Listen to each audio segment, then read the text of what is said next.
When the Roman legions crushed the army of Queen Zenobia outside Antioch in 272 CE, her generals expected execution. Instead, they watched their queen endure something far more calculated. Rome had perfected the art of breaking rulers without killing them, transforming defiant monarchs into living monuments to imperial power. For women who wore crowns, defeat meant facing a brutality designed not merely to punish, but to erase dignity itself. Roman law denied queens legal protection. Under Roman law, war captives existed in a category that stripped them of every protection afforded to citizens. The principle known as jus gentium, or the law of nations, held that military defeat transformed free people into property.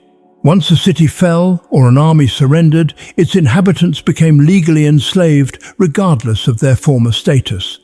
A queen commanded no more legal standing than the lowest soldier in her defeated army. This legal framework created a terrifying reality.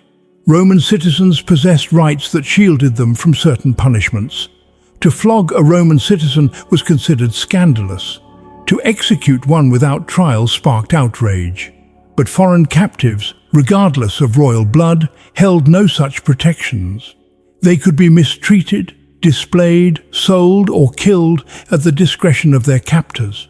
Roman law made no exceptions for gender and none for nobility. The 12 Tables, Rome's earliest legal code from the 5th century BCE, established these principles with brutal clarity.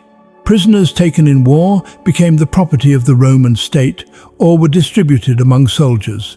Women of royal lineage discovered that their former power meant nothing once chains replaced their crowns. Tacitus documented this legal reality when he described the treatment of defeated British royalty, noting that Roman officials showed no hesitation in violating those who had once commanded armies and administered justice. Female captives faced additional vulnerability. Roman military culture, forged through centuries of conquest, regarded captured women as spoils of war. While some elite prisoners might be housed in relative comfort pending ransom or political negotiation, most faced immediate degradation. The line between prisoner of war and slave existed only on paper. In practice, defeat dissolved all former status, leaving captive queens vulnerable to treatment that would have been unthinkable had they possessed Roman citizenship. Royal prisoners displayed in Roman triumphs. The Roman triumph transformed military victory into public spectacle, and captive royalty served as the centerpiece of these elaborate processions. When a general received permission from the Senate to celebrate a triumph, preparations began for a display that would parade Rome's dominance through the streets for all to witness. The route stretched from the Field of Mars through the Forum and up to the Capitoline Hill, covering nearly 4 kilometers of crowded thoroughfares. These processions followed a carefully choreographed order designed to maximize psychological impact. Musicians and entertainers led the parade, followed by carts bearing paintings and models of conquered cities and distant lands. Wild animals from exotic territories were led in chains, offering Romans a glimpse of the unknown world their legions had subdued. Then came the prisoners of war, walking in shackles at the heart of the spectacle. Captured rulers marched at the front of the prisoner column, their royal garments often left intact to emphasize the magnitude of their fall. Queens who had commanded armies now shuffled in chains before crowds that jeered and celebrated their humiliation. The contrast was deliberate. By displaying monarchs in their full regalia while bound and powerless, Rome communicated a message that resonated far beyond the city walls. No kingdom stood beyond reach. No throne guaranteed safety. The triumphal procession served multiple purposes beyond celebration. It demonstrated Roman military might to potential allies and enemies alike. It satisfied the bloodlust of citizens who craved visible proof of victory, and it provided a stage for the systematic degradation of those who had dared resist Roman expansion. For female captives of royal blood, the triumph meant enduring the gaze of thousands while stripped of all dignity.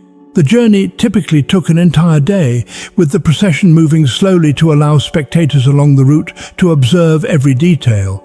Captive queens walked this gauntlet, knowing their fate hung in the balance. Some would survive the day, others would not see sunset. The uncertainty itself served as torture, forcing the defeated to contemplate their approaching doom with every step through streets lined with celebrating Romans. Zenobia marched through Rome in gold chains. Queen Zenobia of Palmyra had carved out an empire that stretched from Egypt to Anatolia, challenging Roman authority across the east. When Emperor Aurelian finally crushed her forces in 272 CE and captured the queen as she fled toward Persia, he gained more than a military victory. He acquired the perfect symbol for his upcoming triumph. The Historia Augusta, a collection of imperial biographies written in the 4th century, provides detailed descriptions of Zenobia's appearance in Aurelian's triumphal procession of 274 CE. The account, likely drawing on eyewitness testimony, describes a spectacle designed to overwhelm observers with its opulence and cruelty. Zenobia was adorned with jewels that caught the sunlight, transforming her into a glittering monument to Rome's power over the wealthiest kingdoms of the East. But it was the chains that drew the most attention. These were not simple iron shackles meant merely to restrain. Zenobia walked bound in heavy golden chains, so massive that guards marched beside her to help bear their weight. The choice of gold was deliberate. These chains symbolized the very wealth she had commanded, now turned into the instrument of her bondage. Her entire person had become a walking display of conquered riches. Ancient sources note that Zenobia maintained remarkable composure throughout the ordeal. Despite the weight of the golden chains and the hours of slow marching through hostile crowds, she carried herself with dignity. This very defiance may have saved her life. Aurelian, impressed perhaps by her bearing or calculating that her continued existence served his purposes better than her death, spared Zenobia the execution that awaited most captive rulers. Instead, the emperor granted her a villa near Rome, where she lived out her remaining years. Some accounts claim she married a Roman senator and became part of aristocratic society, her daughters marrying into noble families. Whether this represented mercy or a more subtle form of humiliation remains debated. Zenobia spent her final decades as a living reminder of Rome's power. Her presence in Italian society a constant demonstration that even the mightiest queens could be reduced to Roman dependence. Boudica's daughters publicly abused by legionaries. In 60 CE, when King Prasutagus of the Iceni died, he left a will designed to protect his kingdom and family.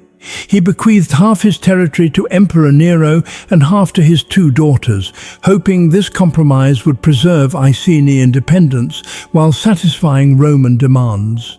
The strategy failed catastrophically. Roman officials, led by the imperial procurator Decianus Catus, ignored the will entirely. They seized all Iceni lands and property, declaring the entire kingdom forfeit. When Queen Boudica protested this violation, she faced punishment that demonstrated how little protection royal status afforded defeated rulers. Tacitus, whose father-in-law Agricola served in Britain during this period, recorded what followed with unusual directness for ancient historians discussing such matters. Boudica was publicly subjected to corporal punishment. The flogging alone represented a profound violation. To beat a Roman citizen required legal justification and procedural safeguards. To flog a queen of an allied kingdom constituted an act of deliberate humiliation. But the Romans went further. Boudica's daughters, likely teenagers and certainly unmarried, were violated by Roman soldiers. Tacitus describes these assaults with sparse language that conveys his own horror at events that violated even Roman sensibilities about acceptable conduct. The historian notes that Boudica was flogged and her daughters violated, placing these crimes at the center of his explanation for the rebellion that followed. The abuse was not random violence, but calculated degradation, designed to break the royal family and demonstrate Roman dominance over the Iceni. The public nature of these crimes multiplied their impact. This was not violence committed in secret, but humiliation performed before the Iceni people. By abusing the royal family in front of their subjects, Roman officials sent a message about the fate awaiting those who questioned imperial authority. The physical abuse and violation of Boudica and her daughters were meant to terrorize an entire population into submission. The strategy backfired spectacularly. Rather than crushing resistance, the abuse of the royal family ignited a rebellion that nearly drove Rome from Britain. Boudica raised an army that destroyed 3 Roman cities, including Londinium, massacring tens of thousands of Roman citizens and their allies. Tacitus preserves a speech he attributes to Boudica, in which she declares that she fights not as a queen seeking to preserve her kingdom, but as a woman avenging her abused body and the violated honor of her daughters. The rebellion ended in defeat at an unknown battlefield, where Roman discipline and tactical positioning overcame the far larger British forces. Tacitus claims Boudica poisoned herself rather than face capture. The fate of her daughters goes unrecorded. They vanish from historical accounts after the initial violation, their stories lost to silence.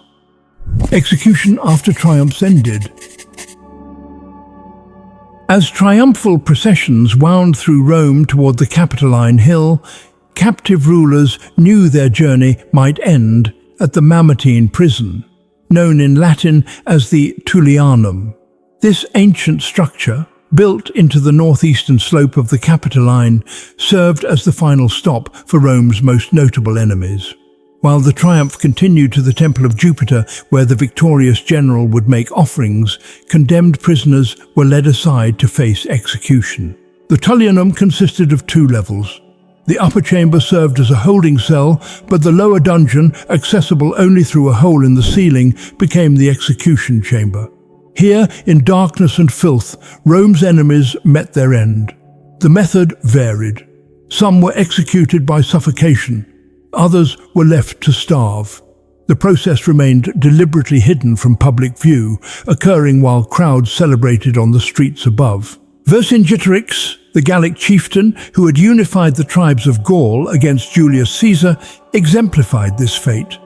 After his defeat at Alesia in 52 BCE, Caesar held him imprisoned for 6 years before finally parading him through Rome in the triumph of 46 BCE. The Gallic leader, once vigorous and commanding, had deteriorated during his captivity until he appeared as a broken figure before the Roman crowds. After the procession, he was led to the Tullianum and executed. Jugurtha, king of Numidia, met a similarly brutal end following Marius's triumph in 104 BCE. According to ancient accounts, when he was lowered into the Tullianum's lower chamber, the king went mad with terror. He was left to starve to death over 6 days, his cries echoing through the stone walls while Rome celebrated above. The historian Plutarch recorded his final words, reportedly asking in delirium how cold this Roman bath is. Simon Bar Giora, a leader of the Jewish revolt that ended with the destruction of Jerusalem in 70 CE, was displayed in Titus's triumph before being executed at the traditional site in the Forum. Josephus documented how the triumphal procession paused at the Temple of Jupiter while messengers awaited word that the execution had been carried out. Only after confirmation of the enemy leader's death did the ceremonies conclude. Not every captive ruler faced immediate execution. The decision rested with the triumphant general and, increasingly under the empire, with the emperor himself. Some prisoners proved more valuable alive, serving as permanent symbols of Roman victory or as bargaining tools in future negotiations. But for those marked for death, the triumph offered only a temporary reprieve before the descent into the Tullianum's darkness. The treatment of captured queens by Roman soldiers reveals how power operated in the ancient world. Legal systems that protected citizens evaporated at the boundary of conquest.